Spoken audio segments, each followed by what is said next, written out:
ভিন রাজ্যে কাজ করতে গিয়ে ঝাড়খণ্ডে নৃশংসভাবে খুন হন মুর্শিদাবাদের পরিযায়ী শ্রমিক আলাউদ্দিন শেখ। ঘটনায় শোকের ছায়া নেমেছে গোটা এলাকায়। শোকস্তব্ধ পরিবারের পাশে দাঁড়াতে তাদের বাড়িতে পৌঁছান হুমায়ুন কবির।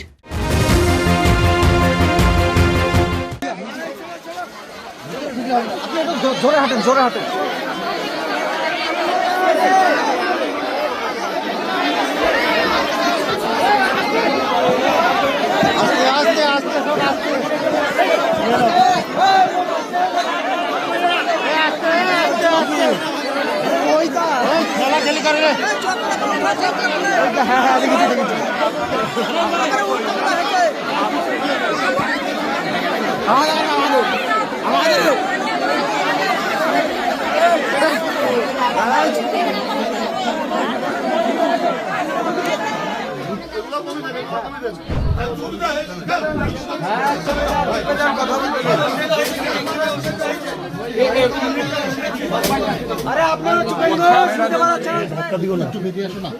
ভাই একটু ধরো তো, ভাই একটু বেরিয়ে আসো না, একটু বেরিয়ে আসো। তুমি তো কিছু করছো না, দেখো একটু বেরিয়ে আসো না, তুমি ভিডিও করছো। সন্তানহারা বাবা মা ও পরিবারের সদস্যদের সঙ্গে কথা বলেন হুমায়ুন কবির। তিনি সমবেদনা জানান এবং দোষীদের দৃষ্টান্তমূলক শাস্তির দাবি তোলেন। আইনি ও আর্থিক সহায়তায় পাশে থাকার আশ্বাসও দেন তিনি।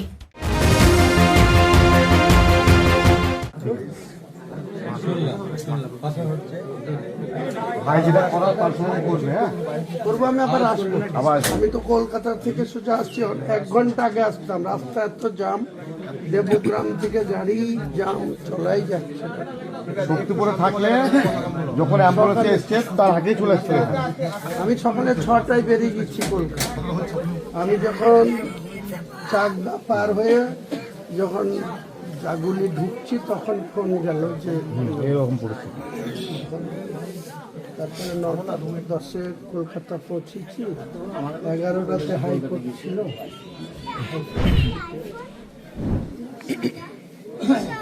এখন আমি আবার আসবো।